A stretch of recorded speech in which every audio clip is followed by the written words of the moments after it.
সুপ্রিয় ছাত্রছাত্রী, আজ আমরা ওয়েস্ট বেঙ্গল স্টেট ইউনিভার্সিটির এডুকেশন মাইনর এর প্রথম ইউনিট নিয়ে আমরা একটা প্রশ্ন নিয়ে আলোচনা করব। আর তোমরা দেখছো শেষের কবিতা সুন্দরবন ইউটিউব চ্যানেল। এই চ্যানেলের মধ্যে দিয়ে প্রথম থেকে ষষ্ঠ সেমিস্টারের বাংলা ফার্স্ট এবং অনার্স এবং অন্যান্য সাবজেক্টের বিষয়গুলি আমরা আলোচনা করে থাকি। আর সেই কারণে ছাত্রছাত্রীদের এই চ্যানেলের জনপ্রিয়তা এটা আমরা স্বীকার করি। তো আজকে আমরা আলোচনা করব শিক্ষা বিজ্ঞানের প্রথম ইউনিটের একটি অন্যতম প্রশ্ন, অর্থাৎ প্রাথমিক ধারণা। শিক্ষা বিজ্ঞান অর্থাৎ এডুকেশন পড়তে গেলে প্রাথমিক ধারণা যেটা আমাদের হওয়া দরকার, কনসেপ্ট অফ এডুকেশন অর্থাৎ শিক্ষার ধারণা। এখানে প্রথমে শিক্ষার ধারণা নিতে গেলে আমাদের প্রথমে জানতে হবে শিক্ষাটা কি এবং সেই শিক্ষার উপাদানগুলিও বা কি কি। এই শিক্ষার উপাদানগুলির মধ্যে পারস্পরিক সম্পর্ক কিরূপ, এটা খুবই গুরুত্বপূর্ণ প্রশ্ন, পরীক্ষায় আসে। তো আমরা আজকে প্রথমে আলোচনা করে নিই শিক্ষা কি। What definition of education. আমরা জানি শিক্ষা হলো একটি গুরুত্বপূর্ণ সামাজিক ক্রিয়া, যে ক্রিয়ার মধ্যে দিয়ে মানুষ প্রতিনিয়ত আবর্তিত হয়। আর এই ক্রিয়া ব্যক্তিগত দিক থেকে বা সামাজিক দিক থেকে প্রতিনিয়ত আমাদের জীবনে হয়ে থাকে। তাই বলা যেতে পারে শিক্ষার এই ধারণাটি মানুষের সাথে, মানুষের মনের সাথে অঙ্গাঙ্গিভাবে জড়িত। আর এই জড়িত থাকার ফলেই শিক্ষা একটা গতিশীল প্রক্রিয়া, অর্থাৎ জীবনে কখনো শিক্ষা এক জায়গায় দাঁড়িয়ে থাকতে পারে না বা থাকে না, কারণ আমরা প্রতিনিয়ত প্রতি পদক্ষেপে কিন্তু আমরা শিক্ষা গ্রহণ করে থাকি। আর সেই কারণে এই শিক্ষার বিষয়টি যুগে যুগে নানানভাবে বিবর্তিত বা পরিবর্তিত হয়ে চলেছে। এখন আমরা জেনে নেব যে এই শিক্ষা কথাটির অর্থ কি। এই শিক্ষা কথাটি নানান অর্থ আছে। আমরা প্রথমে জেনে নেব এই শিক্ষা শব্দটির ব্যুৎপত্তি অর্থ কি। আমরা জানি এই শিক্ষা শব্দটি সংস্কৃত শাস ধাতু থেকে উৎপত্তি হয়েছে বা এসেছে। আর এই শেষ শাস ধাতুর অর্থ হল শাসন করা, শৃঙ্খলিত হওয়া বা নিয়ন্ত্রিত করা। অর্থাৎ এখানে মানুষের বা শিক্ষার্থীর আচরণকে নিয়ন্ত্রণ করতে শেখায় শিক্ষা। এই শিক্ষার দুটি অর্থ আছে, একটি সংকীর্ণ অর্থ আর একটি ব্যাপক অর্থ। তো প্রথমে আমরা আলোচনা করে নিই শিক্ষার সংকীর্ণ অর্থ বলতে আমরা কি বুঝি। সংকীর্ণ শব্দটির মধ্যে দিয়ে আমরা অবশ্যই জানি যে একটা নির্দিষ্ট গণ্ডির মধ্যে যে জিনিসটি আবদ্ধ থাকে সেটা হচ্ছে সংকীর্ণ। সেই গণ্ডির বাইরে সে কখনো যেতে পারে না। অর্থাৎ একটা নির্দিষ্ট গণ্ডির মধ্যে থেকে আমরা যখন জ্ঞান আহরণ করি বা সঞ্চয় করি সেটাই হলো আমাদের সংকীর্ণ জ্ঞান। আর এই জ্ঞান আমরা একটা পরিকাঠামোর মধ্যে, অর্থাৎ পুস্তকের মধ্যে, বইয়ের মধ্যে সীমাবদ্ধ থাকি। এই গণ্ডিটা হলো কেবলমাত্র বই। আর এই পুস্তকের মধ্যে সীমাবদ্ধ থাকে বলে এখানে যে জ্ঞান আহরণ করি আমরা, সেটাই হলো আমাদের সংকীর্ণ জ্ঞান। এখন আমরা জেনে নেব শিক্ষার ব্যাপক অর্থে জ্ঞান বলতে আমরা কি বুঝি। কবির ভাষায় বলতে গেলে আমাদের বলতে হয়, বিশ্বজোড়া পাঠশালা মোর, সবার আমি ছাত্র। অর্থাৎ সমগ্র বিশ্বটাই হচ্ছে আমার পাঠশালা বা বিদ্যালয়। আর সমগ্র বিশ্ব থেকে প্রতিনিয়ত প্রতিক্ষণে আমরা শিক্ষা গ্রহণ করে থাকি। অর্থাৎ শিক্ষার শেষ নেই। ইংরেজিতে যেটাকে বলা হয় এডুকেশন হ্যাজ নো এন্ড, শিক্ষার শেষ নেই। অর্থাৎ আমৃত্যু পর্যন্ত আমরা শিক্ষা গ্রহণ করি। অর্থাৎ একটা শিশু জন্ম থেকে মৃত্যু পর্যন্ত যে শিক্ষা সে গ্রহণ করে থাকে গুরুর কাছ থেকে বা অন্যান্য মাধ্যম থেকে, এখানে এই শিক্ষাটাই হলো আমাদের ব্যাপক অর্থে শিক্ষা। এখানে এই শিক্ষা কখনোই একটা নির্দিষ্ট গণ্ডির মধ্যে আবদ্ধ থাকে না।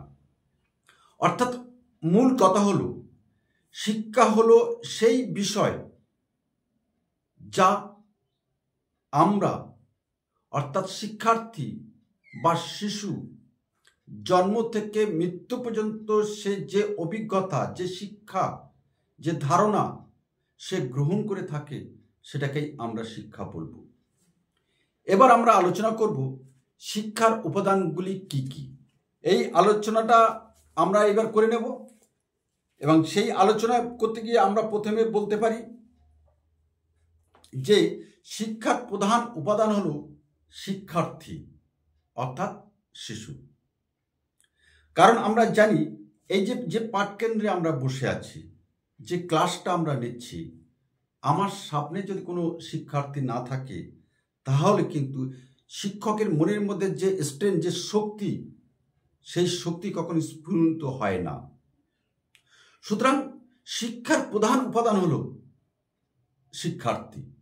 শিক্ষার্থী ছাড়া কোনো পাঠকেন্দ্র, কোনো বিদ্যালয়, কোনো মহাবিদ্যালয়, কোনো বিশ্ববিদ্যালয় পরিপূর্ণ হতে পারে না। সেই কারণে সবার আগে প্রাধান্য দিতে হবে আমাদেরকে শিক্ষার্থীকে। কারণ এই শিক্ষার্থীকে তার সামাজিক জীবনে বিভিন্ন বিষয়ের মধ্যে সঙ্গতি স্থাপনের জন্য আমরা তাদেরকে শিক্ষা দিয়ে থাকি। অর্থাৎ কখন কোন পরিবেশে তাকে কিভাবে মানিয়ে চলতে হবে, তাকে সেইভাবেই চলতে হবে। এই শিক্ষাটা কিন্তু আমরা অর্থাৎ শিক্ষকরা শিক্ষার্থীকে দিয়ে থাকি। কারণ আমরা যে পরীক্ষা হলের একরকম পরিবেশ, পাঠকেন্দ্রে একরকম পরিবেশ, আবার স্কুল, বিদ্যালয়, বিশ্ববিদ্যালয়ে ক্লাসের পরিবেশ আলাদা, বাড়ির পরিবেশ আলাদা। এই যে বিভিন্ন পরিবেশের মধ্যে তাকে সঙ্গতি স্থাপন করতে হবে, অ্যাডজাস্টমেন্ট করতে হবে। আর এই অ্যাডজাস্টমেন্টটা আমাদের কিন্তু শিক্ষার্থীকে তার পাঠকেন্দ্র, তার শিক্ষা কেন্দ্র থেকে তাকে দেওয়া হয়। এবার আমরা আলোচনা করব শিক্ষার দ্বিতীয় উপাদান কি। শিক্ষার দ্বিতীয় উপাদান হলো, অন্যতম উপাদান হলো শিক্ষক। কারণ আমরা জানি শিক্ষকবিহীন কোনো ছাত্র সঠিক দিশা বা সঠিক আলোর অভিমুখে কখনোই যেতে পারে না। আমরা এও জানি এই শিক্ষক কখনোই শিক্ষার্থীকে ভুল পথে পরিচালিত করতে পারে না। এটা আমরা কিন্তু সেই আদিমকাল থেকে গুরুগৃহের শিক্ষা থেকে আমরা দেখে এসেছি। সেই কারণে শিক্ষার্থীর জীবনে শিক্ষকের ভূমিকা কিন্তু অতি গুরুত্বপূর্ণ। শিক্ষক মানেই যে আমাদের স্কুল কলেজের শিক্ষক তা নয়। আমার পরিবেশের, আমার পরিবারের, আমাদের মা হলেন আমাদের জীবনে সবচেয়ে বড় শিক্ষক। কারণ তিনিই আমাদের প্রথমেই এই বাস্তবকে চেনাতে, এই পরিবেশকে চেনাতে প্রথম তিনি সাহায্য করেন। সেই কারণে আমরা মাকে অবশ্যই প্রথম শিক্ষক আমরা বলতে পারি। শিক্ষার তৃতীয় উপাদান, শিক্ষার তৃতীয় অন্যতম উপাদান হলো পাঠ্যক্রম। অর্থাৎ এখানে এই পাঠ্যক্রম না থাকলে শিশু কিন্তু তার বা শিক্ষার্থী কিন্তু তার শিক্ষা কখনোই পরিপূর্ণতা লাভ করতে পারে না। কারণ স্কুলে একরকম তাকে পড়ানো হলো, আর সেই পড়াটা যদি সে একটু শুনে রাখে শিক্ষার্থী, এবং সেই শোনার সাথে বাড়িতে গিয়ে একটু যদি সে অভ্যাস করে, তাহলে কিন্তু তার জীবনে যে পূর্ণাঙ্গ বিকাশটা ক্লাসে করতে পারেননি শিক্ষার্থী, যে সর্বাঙ্গীন বিকাশ ক্লাসে হয়নি, সেটা কিন্তু আমাদের বাড়িতে গিয়ে কিন্তু সেটা হতে পারে। সেই কারণে আমরা বলতে পারি শিক্ষার তৃতীয় অন্যতম উপাদান হলো পাঠ্যক্রম। সুতরাং পাঠ্যক্রম শিক্ষার্থীদের দিকে নজর রেখে আমাদের তৈরি করতে হবে। কারণ একজন চতুর্থ শ্রেণীর ছাত্রকে যদি আমি নবম শ্রেণীর অঙ্ক করতে দিই, তাহলে কিন্তু সেই শিক্ষার্থী সেটা কিন্তু কখনোই তার মস্তিষ্কে, তার ব্রেনে নিতে পারবে না। সুতরাং পাঠ্যক্রমটা আমাদের তৈরি করতে হয় একমাত্র শিক্ষার্থীদের মন মানসিকতার দিকে নজর রেখে। এবার আমরা আলোচনা করব শিক্ষার সর্বশেষ উপাদান।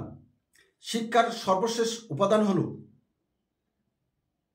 পাঠকেন্দ্র বা শিক্ষা প্রতিষ্ঠান। কারণ শিশু বা শিক্ষার্থী তার শিক্ষা গ্রহণ করে কোনো পাঠকেন্দ্র থেকে কিংবা তার স্কুল, কলেজ, ইউনিভার্সিটি থেকে। সুতরাং এই তিনটি যেটা আমরা বললাম, এই তিনটির পরিবেশ অর্থাৎ স্কুল, কলেজ, বিশ্ববিদ্যালয়ের পরিবেশ শিশুর মন উপযোগী করে তোলা দরকার। কারণ একজন চতুর্থ শ্রেণীর শিক্ষার্থীর যে মানসিকতা, একটা প্রথম সেমিস্টারের ছাত্রছাত্রীর সেই মানসিকতা থাকে না। সেই কারণে আমরা হয়তো দেখব একটা প্রাইমারি স্কুলের যে পরিবেশ, যে পরিকাঠামো, তার থেকে উন্নত একটা হাই স্কুলের পরিকাঠামো। একটা হাই স্কুলের পরিকাঠামো যা উন্নত, তার থেকে উন্নত একটা কলেজের পরিকাঠামো। আর একটা কলেজের পরিকাঠামো যা, তার চেয়ে আরও উন্নত কিন্তু আমাদের বিশ্ববিদ্যালয়ের পরিকাঠামো অর্থাৎ পরিবেশ। কারণ আমরা দেখছি এই যে ধাপে ধাপে আমরা 4টে বিদ্যালয় দেখলাম, প্রাথমিক বিদ্যালয়, মাধ্যমিক বিদ্যালয়, মহাবিদ্যালয় এবং বিশ্ববিদ্যালয়। প্রত্যেকটি বিদ্যালয়ের ক্ষেত্রে কিন্তু পরিবেশ আলাদা। কেন আলাদা? কারণ এখানে শিশু বা শিক্ষার্থী ধীরে ধীরে বড় হচ্ছে, আর বড় হওয়ার সাথে সাথে তার মন মানসিকতা, তার সঙ্গতি স্থাপনের ক্ষমতা অনেক বেড়ে যাচ্ছে।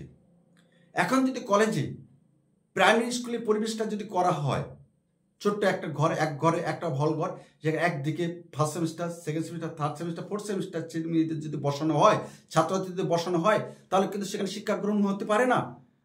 আমাদের প্রাথমিক বিদ্যালয়গুলো এখন উন্নত হয়েছে।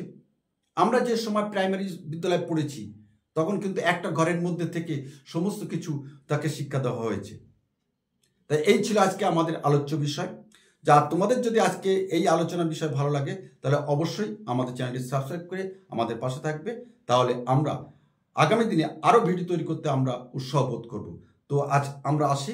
তো আগামী দিনে কোনো এক সকালে তোমাদের সাথে আমাদের ঠিক এইভাবে দেখা হবে। নমস্কার।